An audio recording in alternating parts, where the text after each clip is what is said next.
Suheldev Bharatiya Samaj party के अध्यक्ष ओम प्रकाश राजभर की राहें अब समाजवादी पार्टी से अलग हो गई हैं। इसके बाद ओपी राजभर ने संकेत दिए हैं कि वो मायावती के साथ जा सकते हैं। हालांकि उन्होंने ये भी कहा है कि अभी उन्होंने कुछ तय नहीं किया है, लेकिन वो मायावती से जल्द ही मुलाकात करने की बात कह रहे हैं। जौनपुर पहुंचे ओम प्रकाश राजभर ने एसपी प्रमुख अखिलेश यादव पर जमकर निशाना साधा। उन्होंने कहा कि अखिलेश यादव जब अपने चाचा शिवपाल और अपर्णा यादव को नहीं संभाल पाए तो वो और किसी को क्या संभाल पाएंगे।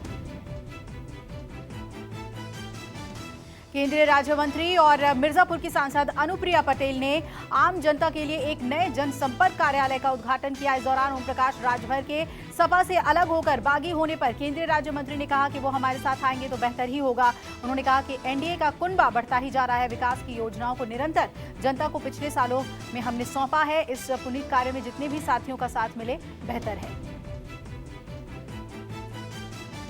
ट्रांसफर पोस्टिंग पर बीजेपी प्रवक्ता राकेश त्रिपाठी का पलटवार। सपा बसपा शासनकाल में जाति और पैसों के आधार पर ट्रांसफर पोस्टिंग का खेल होता था।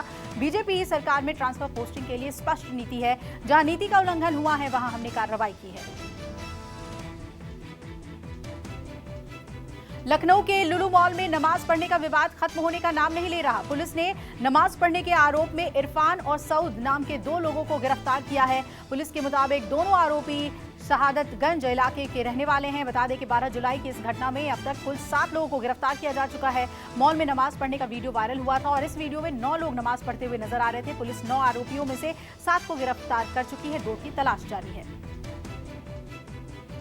केंद्रीय मंत्री सर्बानंद सोनोवाल ने गाजियाबाद में राष्ट्रीय यूनानी चिकित्सा संस्थान का निरीक्षण किया। इस दौरान केंद्रीय मंत्री ने कहा, जिस लक्ष्य को सामने रखकर हमने ये निर्माण शुरू किया था उस लक्ष्य प्राप्ति के लिए अब ज्यादा दिन बाकी नहीं है। जल्द ही इसका उद्घाटन होगा। मुझे विश्वास है कि ये यूनानी संस्थान आयुष प्रणाली को लोकप्रिय बनाएगा और देश के उत्तरी क्षेत्र की जरूरतों को पूरा करेगा। सावन का महीना है, कांवड़ यात्रा जारी है। भोले के भक्त पूरे जोश के साथ जल लेने के लिए हरिद्वार पहुंच रहे हैं। लेकिन कांवड़ यात्रा के दौरान कभी अच्छी तो कभी बुरी खबर भी सामने आ रही है। मेरठ, हरिद्वार, हाथरस और यमुनानगर में कांवड़ यात्रा के दौरान हंगामे की कई घटना सामने आई।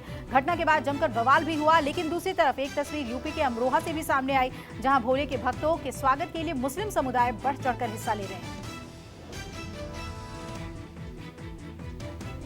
कानपुर के में एक बड़ा हादसा हो गया। एक पुरानी 3 मंजिला इमारत एकाएक भरभरा कर गिर गई, जिसकी चपेट में आने से 2 लोग घायल हो गए। जोरदार आवाज के साथ अचानक बिल्डिंग गिरने से क्षेत्र में अफरा तफरी मच गई। ये इमारत शहर के कलेक्टरगंज थाना क्षेत्र में घंटाघर चौराहे के पास बनी थी। इमारत गिरने की सूचना पर पहुंचने पर जिला प्रशासन और फायर कर्मियों ने तेजी से राहत बचाव कार्य को शुरू किया। लखनऊ में पुलिस की बदमाशों के साथ मुठभेड़ का सिलसिला जारी है। इसी क्रम में रविवार को कैंट इलाके के लोको तिराहे के पास पुलिस की 3 बाइक सवार बदमाशों के साथ मुठभेड़ हुई। मुठभेड़ में तीनों बदमाश घायल हो गए हैं। मुठभेड़ बिहार के कुख्यात शूटर रईस खान गैंग के सदस्यों के साथ हुई और बताया जा रहा है कि तीनों बदमाश कैंट थाना क्षेत्र के रेलवे ठेकेदार वीरेंद्र उर्फ गोरख ठाकुर की हत्या में शामिल थे। कांवड़ यात्रा के बीच माहौल बिगाड़ने की कोशिश करने वाले 2 लोगों को पुलिस ने गिरफ्तार किया। गिरफ्तार आरोपियों के नाम आदिल और कमाल हैं और दोनों सगे भाई हैं। पुलिस ने बिजनौर के शेरकोट इलाके में मजारों पर तोड़फोड़ और आगजनी करने के आरोप में इन्हें गिरफ्तार किया है। वारदात के दौरान दोनों ने भगवा रंग का पट्टा सर पर बांध रखा था। दरअसल पुलिस को सूचना मिली थी कि जलाल शाह के मजार पर तोड़फोड़ की गई है और चादरें जलाई गई हैं। दोनों ने कुतुब शाह की मजार पर भी तोड़फोड़ की थी।